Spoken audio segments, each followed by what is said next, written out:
Antes disso, porém, vou registrar as minhas lembranças da visita a Shikasta, então Ruanda, no primeiro tempo, quando essa raça era a glória e a esperança de Canopus.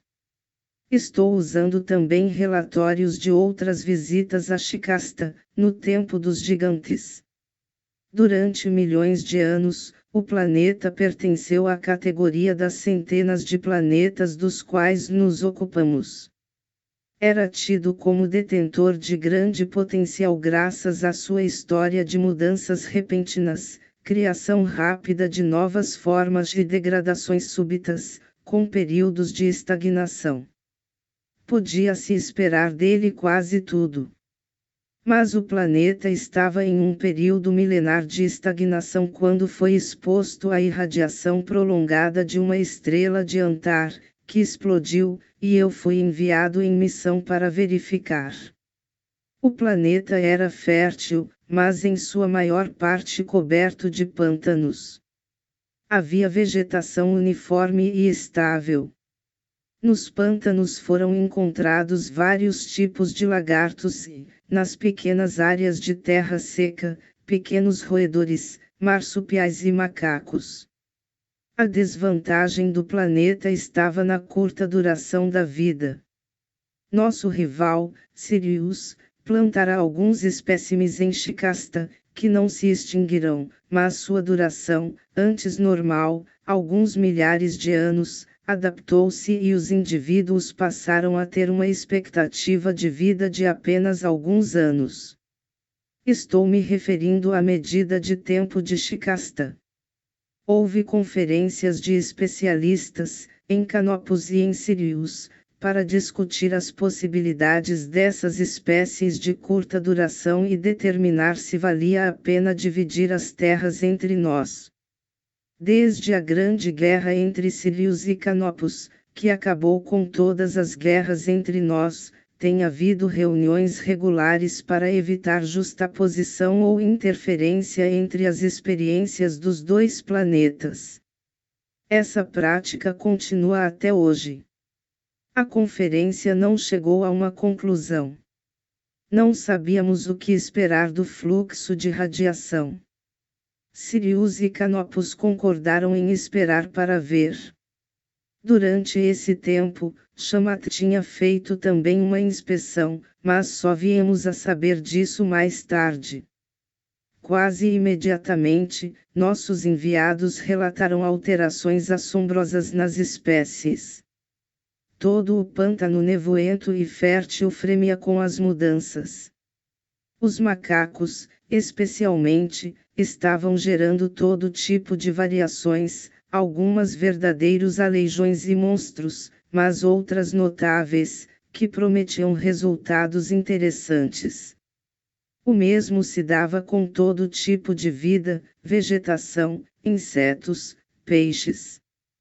Compreendemos que o planeta estava em via de se colocar entre os mais férteis da sua classe, e foi então chamado de Ruanda, que significa fértil, cheio de vida. Mas naquela época era ainda nevoento, coberto de pântanos e terrivelmente úmido. Nada existe de mais deprimente do que esses planetas formados de água quente, nuvens, brejões, charnecas, umidade, e ninguém gosta de visitá-los. Mas houve uma mudança no clima.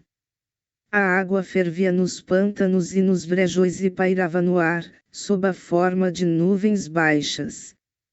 Apareceu mais terra seca, embora tudo o que se podia ver, ao se aproximar do planeta, fossem massas de nuvens ameaçadoras e imóveis.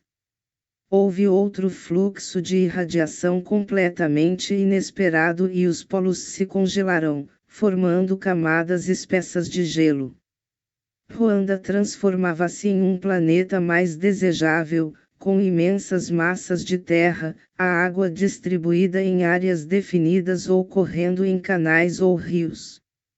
Muito antes de termos feito o seu mapa, Sirius e Canopus conferenciaram novamente. Sirius queria o hemisfério sul para experiências que complementariam as que realizava nas áreas temperadas e meridionais de outra colônia. Nós queríamos o hemisfério norte porque era aí que um grupo de antigos macacos havia se estabelecido e começava a se desenvolver. Já tinham 3 ou 4 vezes a altura dos seus pequenos ancestrais.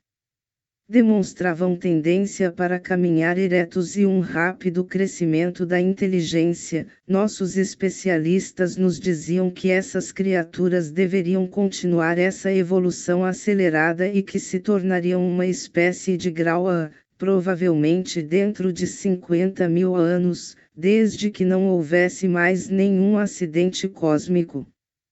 E sua duração de vida já era bem maior agora. Este era considerado o fator mais importante.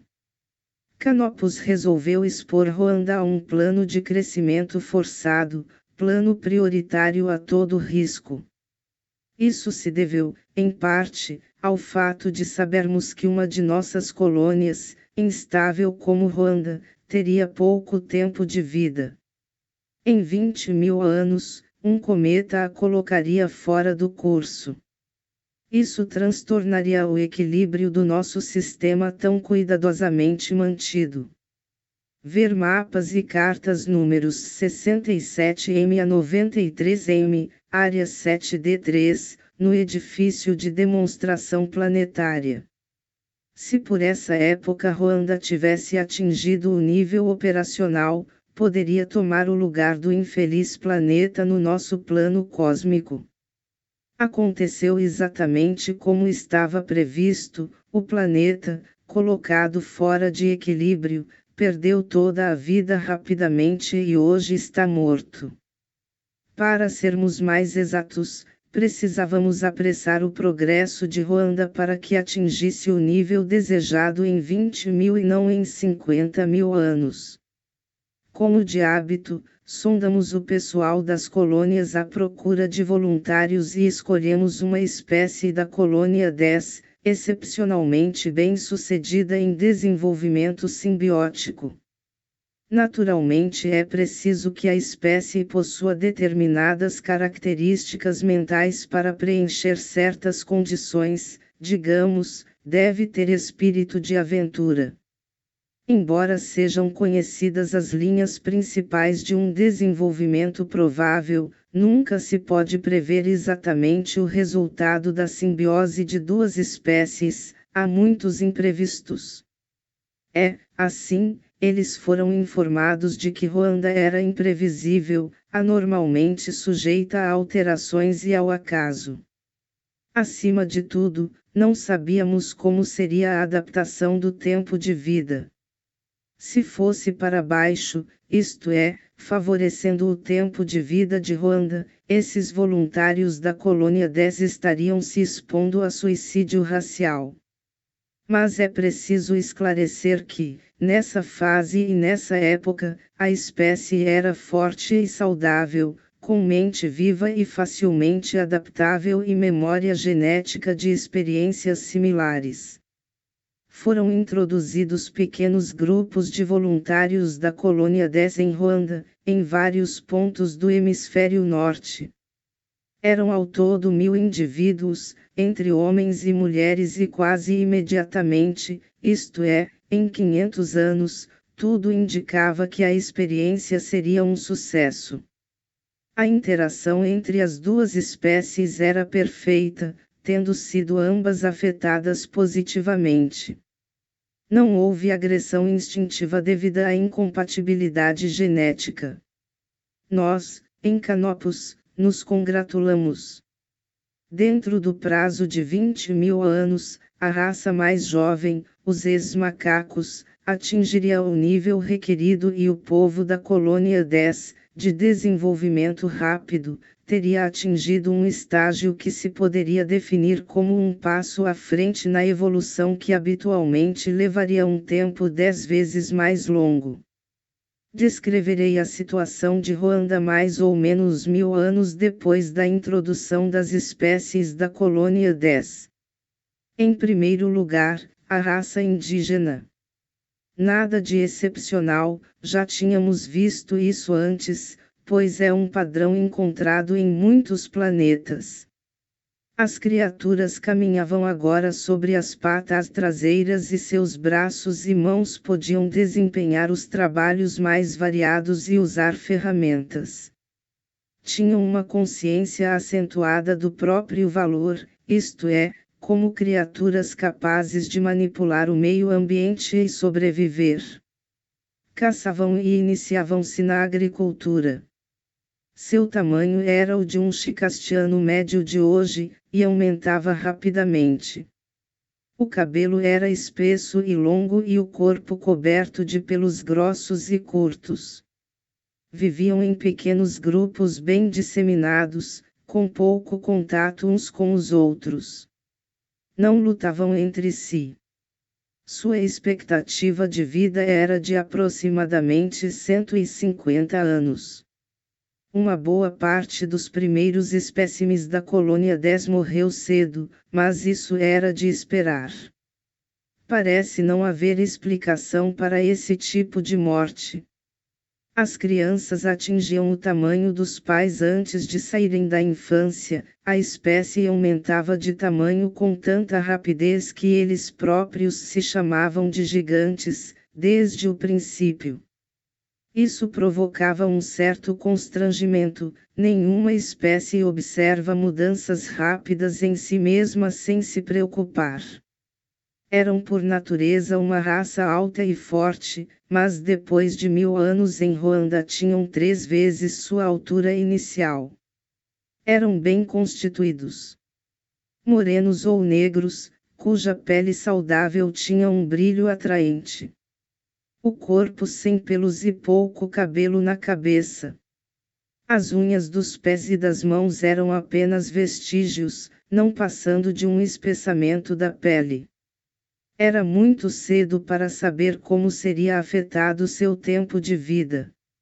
Alguns indivíduos introduzidos no planeta conservavam ainda todo o seu vigor e, quanto aos mais jovens, era muito cedo para prever. O clima da colônia 10 é temperado, com poucas variações. Roupas só são usadas em ocasiões especiais. Mas em Ruanda os gigantes precisavam criar roupas, o que fizeram sem demora, libertando-se assim dos carregamentos enviados por Canopus. Passaram a usar o material retirado das cascas das árvores e das plantas de Ruanda.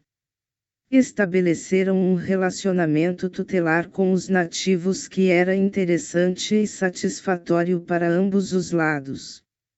Os gigantes ensinaram aos nativos os rudimentos da cultura das plantas. Ensinaram-nos também a se utilizar dos animais sem prejudicar as espécies. Começavam a desenvolver linguagens. Iniciavam assim o desenvolvimento de muitos talentos, artes, ciências, pois não chegara ainda o tempo de estabelecer a união entre Canopus e Ruanda, que daria início à fase de crescimento forçado.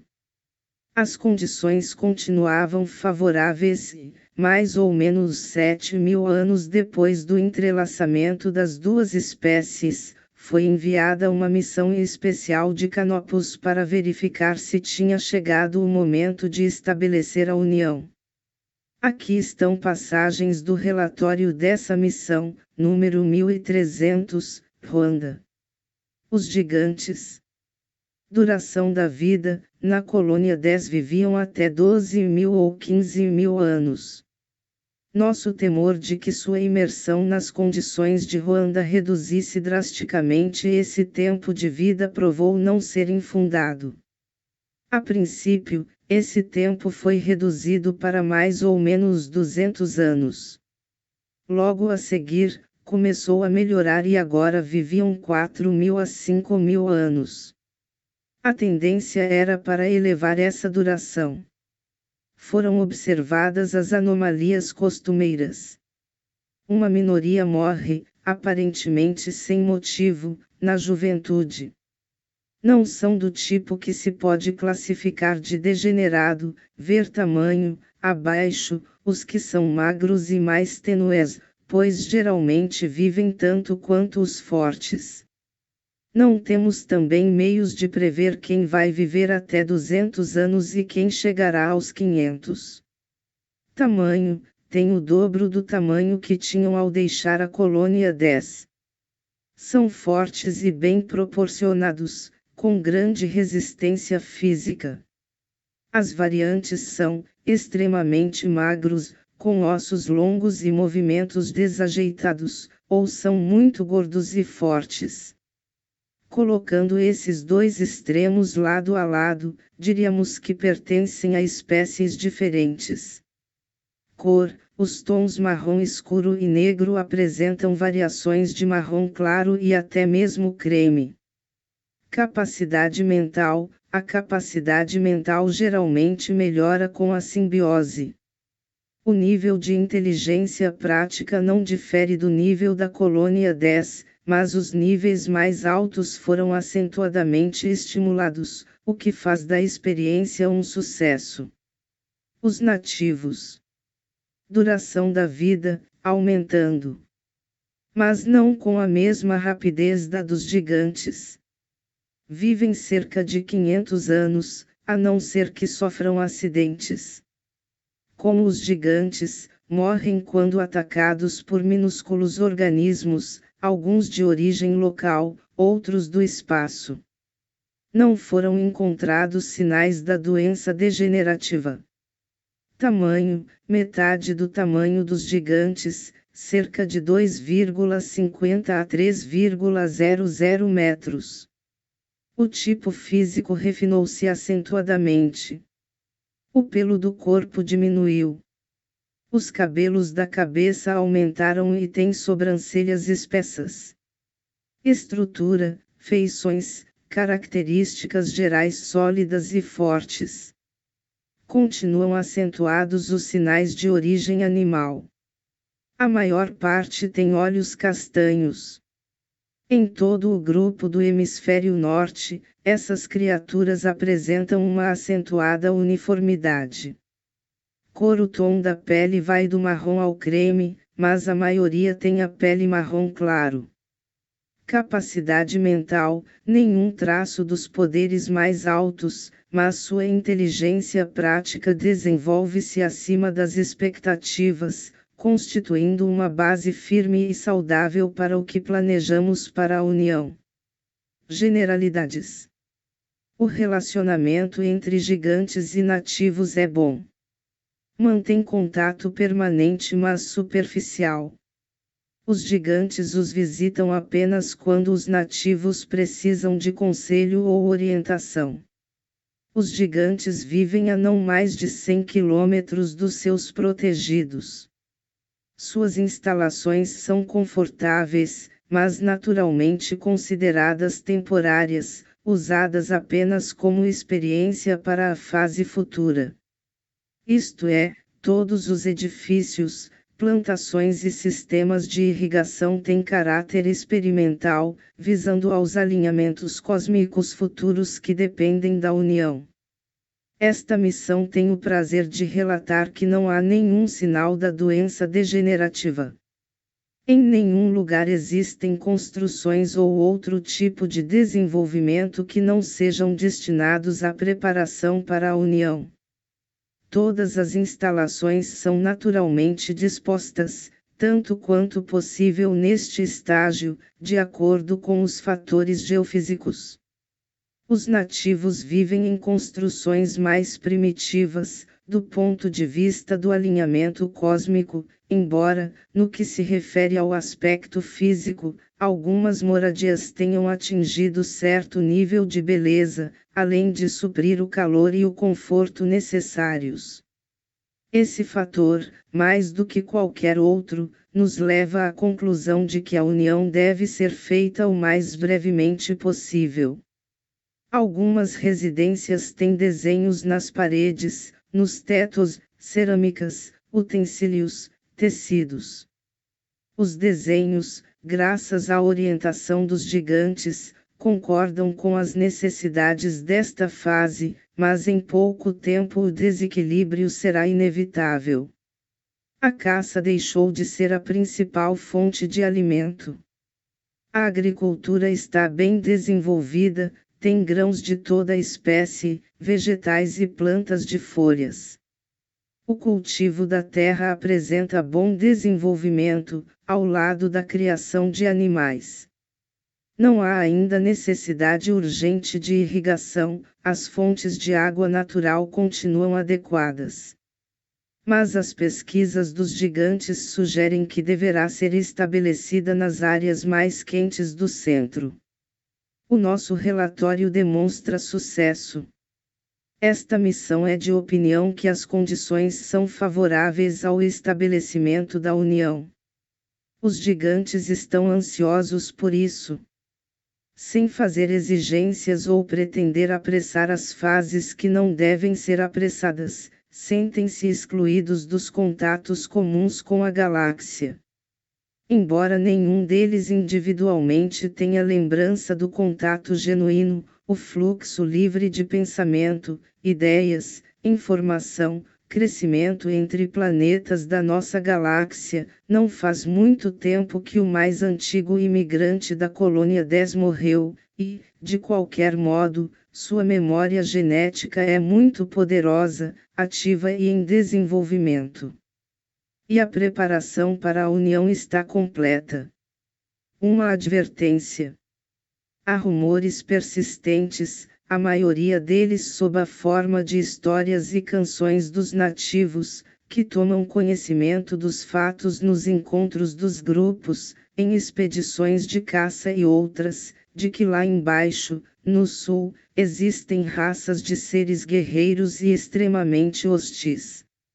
Os gigantes enviaram expedições às duas principais massas de terra e apenas verificaram que as espécies introduzidas por Sirius desenvolvem-se satisfatoriamente. Esse assunto será tratado em um sub-relatório. É evidente que os instrutores de Sirius criaram esses rumores para evitar que nossa experiência atinja casualmente o seu território. Os gigantes, que compreendem isso, criaram outras lendas e histórias, e estão fazendo de tudo para criarem atitudes mentais que facilitem o cumprimento do nosso acordo com Sirius. Nada disso está além do que foi previsto, porém há mais. Existem rumores persistentes sobre espiões tanto entre os nativos quanto entre os gigantes. Esses espiões não entram no território dos gigantes, mas aparecem frequentemente entre os nativos e em todo o hemisfério norte. A princípio os gigantes pensaram que vinham das colônias de Sirius, em missões exploradoras, para verificarem fatos, mas agora acreditam que sejam espiões de algum outro império. São reservados nas suas conclusões, mas repetem que a característica principal dessas criaturas não é a sua aparência, mas o seu comportamento. Ou seja, apresentam todos os sinais da doença degenerativa. Somos de opinião que tudo o que ouvimos confirma a presença de Shamat. Nossas conclusões. A união deve começar. Temos ótimas condições. Não deve ser ignorado, em nossos planos, o fato de este planeta ser sujeito a mudanças súbitas e drásticas.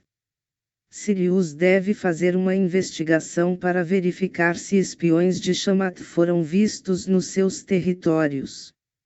Devemos concentrar nossa atenção no aparente objetivo de Shamat. Ao que sabemos, não há lugar para Shamat neste planeta. Logo depois disso, foi feita a união, com sucesso, tornando desnecessária a presença de missões e enviados especiais. As mentes dos gigantes, ou para sermos mais precisos e realistas, a mente gigantesca, fundiu-se com o sistema canopiano, a princípio parcialmente e experimentalmente, mas criando uma corrente de crescimento e de sensibilização crescente. Todas as notícias de Ruanda eram animadoras. Absorver as gravações e relatórios sobre aquele período de quase 10.000 anos é participar da realização, do sucesso, do desenvolvimento. Poucas de nossas colônias realizaram tão completamente as nossas expectativas. Os espiões mencionados no relatório acima aparentemente desapareceram do cenário. Em Canopus admitimos que tivessem sido destruídos pelo inesperado da União, que não tivessem suportado a mudança para as vibrações mais tênues e mais elevadas, embora não tenhamos afastado a possibilidade de essas criaturas de Shamat terem evoluído, e não morrido, e isso podia ser atribuído à variedade e à riqueza geral de Ruanda. Hoje, temos de considerar esses fatos de um ângulo diferente. Não se trata de determinar o culpado, um processo ineficaz, que desvia a atenção dos pontos essenciais, em vez de focalizá-los, mas de saber o que saiu errado, para evitar que aconteça em outros planetas. Entretanto, a causa principal do desastre foi exatamente o que a palavra desastre implica, uma falha nas estrelas. E isso nós não podíamos prever. Sabíamos apenas que nada em Ruanda podia ser considerado permanente. Se não tivesse havido a alteração no alinhamento estelar, as ações e planos dos agentes de Shamat não teriam a mínima importância. Mas porque não sabíamos de sua presença. A falha foi especialmente nossa, de Canopus. Quanto a Sirius, nossas relações continuaram formalmente corretas, houve troca de informações entre os serviços coloniais dos planetas mães. A nível local, rohandiano ou chicastiano, não se comportaram pior do que esperávamos, considerando o nível inferior do seu império. Mas é justamente o nível inferior do Império Siriano a chave para este e para outros problemas de Ruanda/Shikasta, e hoje eu o compreendo de modo diferente. É preciso lembrar que nós, os servos de Canopus, estamos também em processo de evolução, e nossa compreensão das situações muda, à medida que mudamos. Ver História do Império Siriano. Resumindo, não estávamos pensando muito em Shamat. Agora é fácil dizer que estávamos errados. Até Putchora aparentemente se preocupava em afastar-se do nosso caminho, a aliança entre o Império de Sirius e o Império de Canopus não podia ser ignorada. A nossa parte da galáxia estava em paz, com desenvolvimento harmonioso e ninguém nos desafiava. E por que o fariam? Raramente a galáxia tinha tanto esplendor de realizações, um período tão longo sem guerra. Talvez seja uma fraqueza das espécies que progridem em paz e com auxílio mútuo, que aspiram apenas à continuação desse estado, o fato de esquecerem que além de suas fronteiras existem mentalidades diferentes, que se alimentam com outro tipo de incentivo. Naturalmente, Canopus protegia-se contra as asquerosas emanações de Putchora, mantinha-se informado sobre esse revoltante império que nos desagradava especialmente por nos fazer recordar os primeiros estágios do nosso desenvolvimento. Não negligenciamos esses fatos. Mas Putchora não nos desafiava em nenhum lugar, então, por que em Ruanda? Assim, não demos à Shamat a devida importância. Sempre nos pareceu inexplicável o fato de Putchora manter um posto naquele planeta que era formado só de rochas e desertos, embora houvesse rumores de que Shamat fora colonizado por criminosos fugidos de Putchora, e que Putchora os havia ignorado até ser muito tarde. Não tínhamos a mínima ideia de que Shamat estava sorvendo e esgotando as fontes de alimento em toda parte, não sabíamos como se desenvolvia, um ladrão prosperando com o produto do roubo.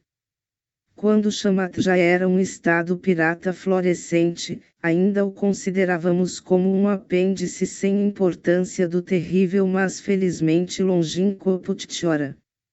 E quanto aos gigantes, aquela espécie viva e inteligente que controlava Ruanda. Aqui também pensamos tratar-se do caso de mentes bondosas e instruídas, incapazes de acreditar na realidade de mentes devotadas ao roubo e à destruição. A colônia 10 sempre foi um lugar de cooperação fértil e, como já disse, uma espécie excepcionalmente adaptável à simbiose harmoniosa com outras espécies. E em Ruanda não tinham enfrentado nenhum fracasso ou ameaça. Acreditamos agora que não é vantajoso permitir muita prosperidade, desenvolvimento fácil, e em nenhuma outra colônia, depois disso, nos agrada um crescimento fácil e triunfante. Passamos a instalar uma certa porção de tensão, de perigo. Mas suponhamos que não tivesse havido esse desastre.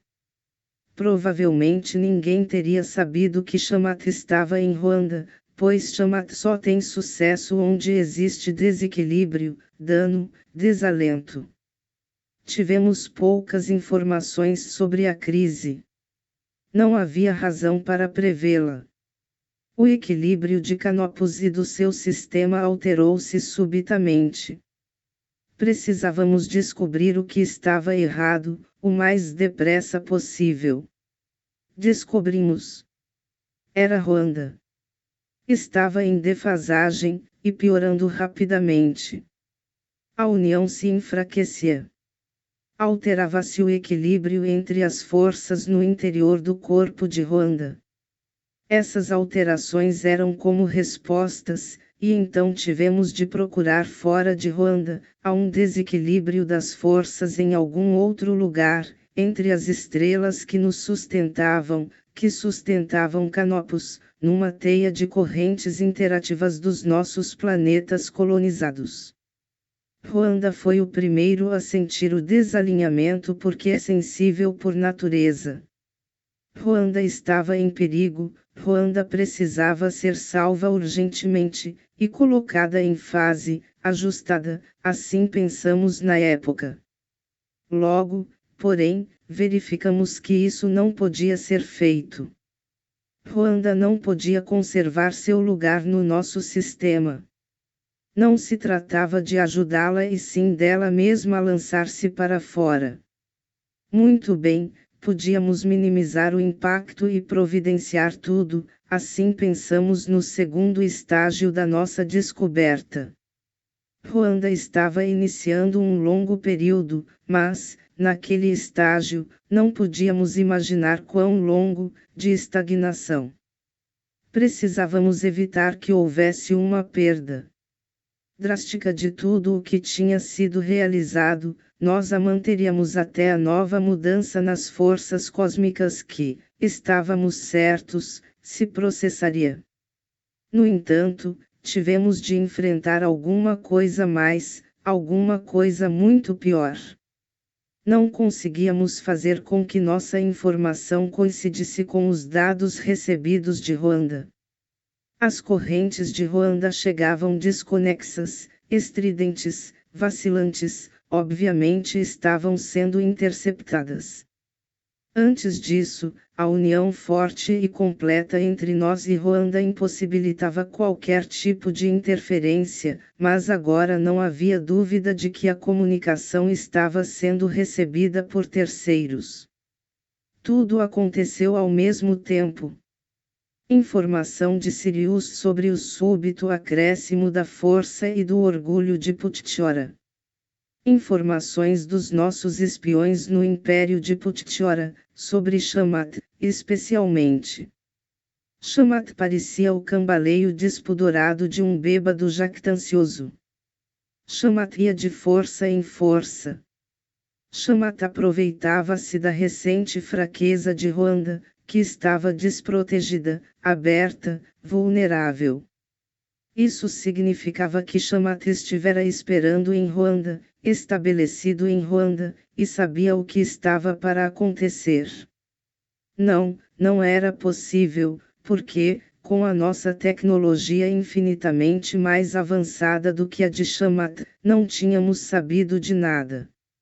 Não se tratava apenas de manter e tratar Ruanda durante o longo período de inércia, mas, pior do que isso, era preciso mandar um emissário imediatamente. Agora, descreverei Ruanda como a vi na minha primeira visita. Mas então já era Shikasta, a magoada, a danificada, a ferida. O nome já tinha sido mudado. Poderei dizer que faço esta descrição com prazer. É uma emoção retrospectiva, anterior às notícias terríveis que tive de transmitir. Ruanda nos dera tanta satisfação, era nossa melhor e mais fácil realização. E é preciso não esquecer que Ruanda estava destinada a substituir o infeliz planeta que em breve seria destruído, do qual já estávamos retirando os habitantes, levando-os para onde pudessem crescer e desenvolver-se.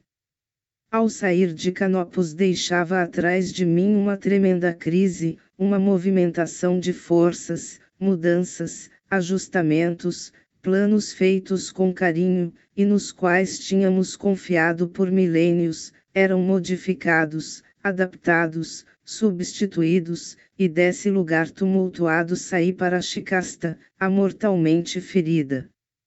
Era um consolo saber que tanta perfeição tinha existido. Todo o bem passado é uma promessa de que em outros lugares, outros tempos, a perfeição pode existir novamente, em épocas de tristeza e destruição, esse pensamento nos mantém. Na época do desastre não havia mais de 60.000 gigantes e cerca de 1,5 milhão de nativos, distribuídos pelo hemisfério norte. O planeta era extraordinariamente fértil e agradável. As águas que, quando libertadas, iriam criar os pântanos e as charnecas estavam ainda presas no gelo dos polos e não víamos razão para que isso mudasse.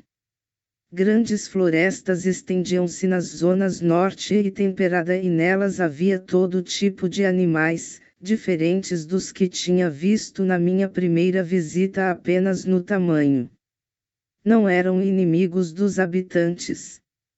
Ao norte, mesmo em regiões de clima extremo, havia instalações de gigantes e de nativos, mas a maior parte da população estava mais para o sul, nas áreas do meio, onde o clima era saudável, revigorante e ameno.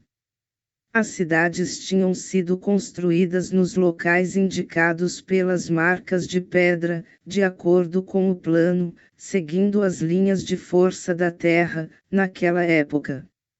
Esses desenhos, linhas, círculos e combinações, não se diferenciavam dos que nos eram familiares nos outros planetas e eram a base e o alicerce dos sistemas de transmissão da união entre Canopus e Ruanda, agora a pobre Shikasta. A disposição e o alinhamento das pedras tinham sido feitos, inicialmente, apenas pelos gigantes, um trabalho fácil graças à sua força e ao seu tamanho, mas agora o relacionamento entre gigantes e nativos era tão perfeito que estes procuravam ajudar em um trabalho que, sabiam, como provam suas lendas e canções, tinha por finalidade uni-los aos deuses, à divindade. Não viam os gigantes como deuses. Eram muito adiantado para isso. Sua inteligência fora tão desenvolvida com a união que não era muito inferior à dos gigantes, antes da união. As cidades tinham sido construídas nas linhas determinadas pelas experiências exaustivas da fase que precedeu a união. Eram de pedra e unidas aos desenhos das pedras, como parte do sistema transmissor. Cidades grandes e pequenas, povoados com casas de barro, de madeira ou de qualquer material de origem vegetal, não perturbam o processo de transmissão, nem provocam oscilações indesejáveis. Por esse motivo, durante a fase preparatória, os gigantes não aprovavam as construções de pedra e eles próprios viviam em casas feitas com a substância orgânica mais conveniente e mais acessível. Uma vez realizada a união, os modelos de pedra instalados e em operação, as cidades foram reconstruídas com pedra, e os nativos foram orientados nessa arte tão cedo desaparecida na memória de Shikasta, pois, de acordo com o plano, quando os nativos tivessem evoluído para o nível adequado, os gigantes partiriam para outra missão em outro lugar, tendo eles atingido então um grau de evolução muito acima das previsões feitas para os voluntários da colônia 10, há muitos milhares de anos. Os nativos estavam aprendendo a ciência de manter contato permanente com Canopus, com sua mãe, seu defensor, seu amigo e com o que chamavam de Deus, o Divino. Se mantivessem as pedras alinhadas, acompanhando os movimentos decrescentes e crescentes das forças, e se as cidades fossem conservadas de acordo com as leis da necessidade, poderiam esperar, esses pequenos habitantes de Ruanda, que tinham sido apenas macacos ariscos pendurados nas árvores, animais sem nenhum traço da natureza dos canopianos, esses animais poderiam esperar ser transformados em homens capazes de cuidar de si mesmos e do seu mundo, quando os gigantes os deixassem, quando o trabalho da simbiose estivesse completo. As cidades diferiam umas das outras em razão das variações dos terrenos onde se erguiam e de acordo com as correntes e forças desses locais. Podiam ser construídas nas planícies abertas, ao lado das fontes, à beira do mar ou em montanhas e platos. Ou eram feitas no meio da neve e do gelo, ou em regiões muito quentes, mas todas exatamente de acordo com a necessidade. Cada uma tinha a forma de um símbolo matemático, e os jovens aprendiam matemática viajando. Um instrutor levava um grupo de crianças para passar alguns dias na cidade quadrada, por exemplo, e lá elas absorviam, por osmose, tudo o que é possível saber sobre a quadratura. Ou sobre o romboide, ou sobre o triângulo, e assim por diante. Naturalmente, o formato da cidade era rigidamente controlado em todas as suas medidas e não só na área, e assim a noção de redondo, hexagonal, ou o espírito do 4 ou dos 5 era expresso e sentido, tanto nas partes superiores, quanto nos pontos em que os modelos de pedra se confundiam com a terra. O fluxo de água ao redor e dentro das cidades era disposto de acordo com a necessidade, bem como a localização do fogo, distinto do aquecimento, que era feito por vapor e água quente, mas o próprio fogo, que os nativos não conseguiam deixar de considerar divino, era colocado de acordo com a necessidade. Portanto, cada cidade era um artefato perfeito, onde tudo estava sob controle, constituindo um todo com os seus habitantes.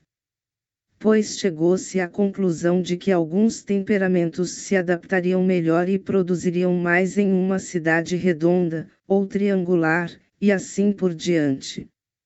Foi criada a ciência de distinguir, quando ainda na infância, quais as tendências do indivíduo quanto ao melhor lugar para viver.